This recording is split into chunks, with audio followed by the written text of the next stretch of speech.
GS bye सददेव sir channel में आप सबों का स्वागत है।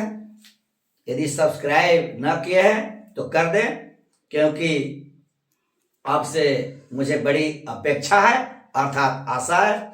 तो आइए आज हम लोगों को पढ़ना है बदन और वदन में क्या अंतर है। तो यह अंतर जो है, ऐसे अंतर वाले शब्द को हम श्रुति सम भिन्नार्थक शब्द कहते हैं। तो बहुत ऐसे प्रश्न होते हैं इस प्रश्न का उत्तर प्रश्न में सन्निहित होता है। जैसे श्रुति सम का अर्थ हुआ, अगर हम संधि विच्छेद करके अर्थ लगाएं तो श्रुति, श्रुति माने सुनना, असम माने बराबर, अर्थात सुनने में एक जैसा लगे वैसे ही शब्द को हम श्रुति सम शब्द कहते हैं। और जो अंतर हो जाता है तो उसको हम लोग श्रुति सम भिन्नार्थक शब्द कहते हैं। लेकिन जहां तक श्रुति सम का अर्थ होता है तो सुनने में एक जैसा लगे। तो जैसा कि अगर कहा जाए कि ट्रक का चालक चालाक था, ट्रक का चालक क्या था? चालाक था। तो क्या लग रहा है? लग रहा है कि दोनों शब्द में समानता है, लेकिन दोनों में अगर हम दृष्टिपात करें, गौर करें तो काफी अंतर है। चालाक का अर्थ होता है ड्राइवर अर्थात चलाने वाला, और चालाक का अर्थ होता है बुद्धिमान।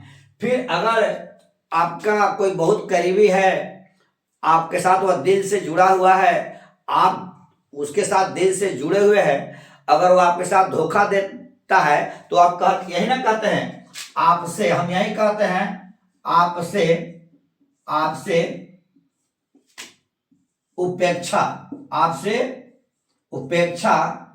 की अपेक्षा नहीं थी, आपसे उपेक्षा की अपेक्षा नहीं थी, आपसे उपेक्षा की अपेक्षा नहीं थी। इसका मतलब उपेक्षा माने तिरस्कार, उपेक्षा माने दोनों में लग रहा है कि समानता है, लेकिन दृष्टिपात करें तो हम अंतर पाते हैं। उपेक्षा का अर्थ है तिरस्कार और अपेक्षा का अर्थ होता है आशा।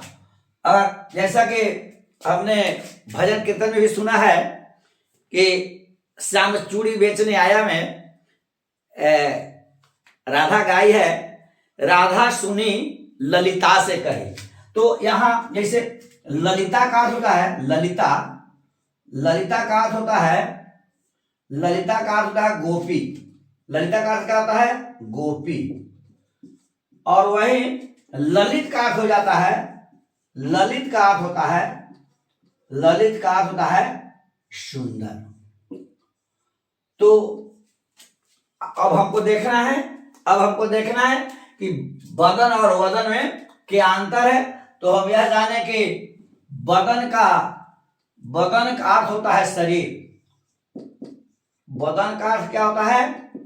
शरीर, बदन का अर्थ होता है शरीर, और वदन का अर्थ होता है मुख, वदन का अर्थ क्या होता है? मुख। जय हिंद, जय भारत।